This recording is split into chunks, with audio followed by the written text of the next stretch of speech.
படம் நல்லா இருந்துச்சு. என்ன பிடிச்சிருந்தது படத்துல? ரொம்ப நாள் கழிச்சு ஒரு கம்பேக் கொடுத்துருக்காங்க படத்துல. காம்போ நல்லா ஒர்க் அவுட் ஆச்சு. அதெல்லாம் பழைய ஜோக்ஸும் சரி புது ஜோக்ஸும் சரி எல்லாம் கம்பைன் பண்ணி நல்லா என்ஜாய் பண்ணி ஃபேமிலியா பார்க்குற மாதிரி இருந்தது. யாரோட ஆக்டிங் ரொம்ப நல்லா இருந்தது? வடிவேல் சார் நல்லா பண்ணியிருக்காரு. ரொம்ப நாள் கழிச்சு அந்த வாய்ஸ்லாம் மாறி இருக்கு அவருக்கு ஏஜ் ஆனதுனால. பட் நல்ல ஜோக்ஸ்லாம் நல்லா இருந்தது. நல்ல காம்போ சுந்தர்சியோட. மத்த ஆர்டிஸ்ட்லாம் எப்படி பண்ணிருக்காங்க? மற்ற ஆர்டிஸ்ட் நல்லா பண்ணியிருக்காங்க. இவங்க ரெண்டு பேர் தான் யூனிக்காக இருந்தது. ஃபுல்லாகவே இவங்க ரெண்டு பேர் தான் ஸ்டோரி ஃபுல்லாகவே. சுந்தர்சி வடிவேலா? ஆமாம் வடிவேல் சார் தான் ஃபுல்லாகவே. சாங்ஸ்லாம் எப்படி இருக்கு?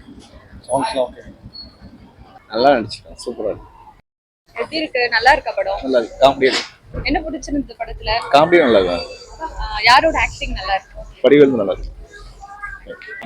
நல்லா இருக்கு பார்க்கலாம். என்ன பிடிச்சிருக்கு படத்துல? படத்துல எனக்கு ஃபுல்லா பிடிச்சது ஃபுல்லாமே வடிவேல் காமெடிஸ் தான் ரொம்ப பிடிச்சிருக்கு. சுந்தர்சி ரொம்ப எப்படி கரெக்டாக எடுத்திருக்காரு. ஒவ்வொருத்தவங்களுக்கும் அவங்கவுங்களோட இண்டிவிஜுவலா என்னென்ன பண்ணணும் அவங்களோட கேரக்டருக்கு ஏற்ற மாதிரி எல்லாமே ரோல் சூப்பராக பண்ணியிருக்காரு. எனக்கு எல்லாமே ரொம்ப பிடிச்சிருக்கு. மெயினாக சொல்லப்போனால் வடிவேலு பார்க்க மாசா என்ட்ரி ஆகி செம்மையாக என்ஜாய் பண்ண வச்சிருக்காரு. கிட்ஸுக்குலாம் ரொம்ப பிடிக்கும். செம்மையாக எடுத்திருக்காரு சுந்தர்சி. வெல்டன். ஸோ நான் மறுபடியும் பார்க்கணுன்னு ஆசைப்பட்றேன். ரொம்ப சூப்பராக எடுத்திருக்காரு. தேங்க்யூ.